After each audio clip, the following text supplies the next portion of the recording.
I just found out about my husband's sexual struggles.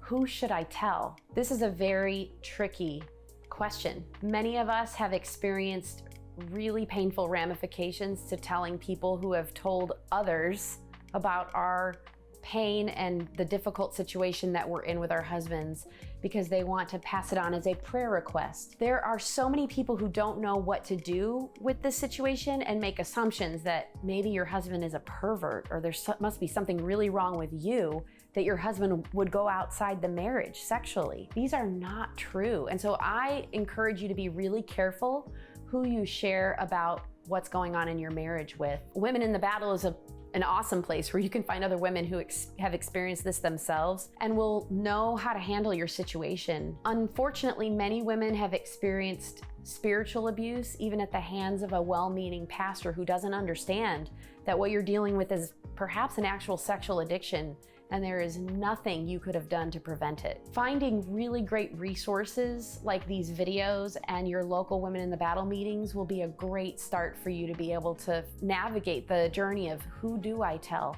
I want to encourage you to reach out and tell someone who understands. Support from a therapist who will understand this is going to be a really key part of your journey too. I recommend checking the Association for Partners of Sex Addicts trauma specialists, but also contact us here at Women in the Battle and we'd love to help get you connected with a safe recovery journey. Oftentimes after we find out about our husband's sexual struggles, we need help caring for our children, or we need to take a couple days off of work. So determining what do I tell my mom when I ask her to come and help me with my kids is such an individual question depending on the kind of safety that you feel with your family. Realize this, whatever you tell cannot be untold.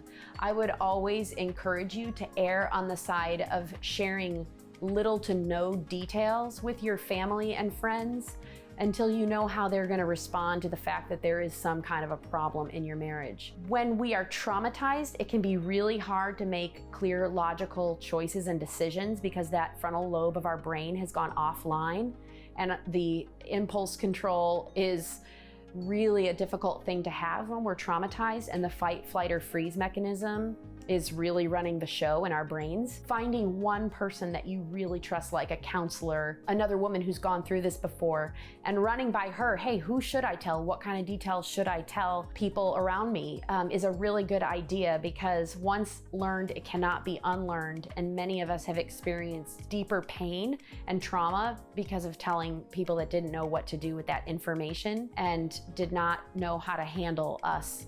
Many of us have lost relationships with family, friends, or churches because of how misunderstood sexual addiction is and how misunderstood the trauma is for us as partners.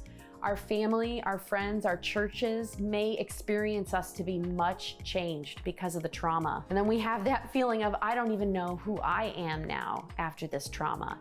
So we do need so much extra support, and that makes it that much more difficult when we don't know who we can turn to and tell.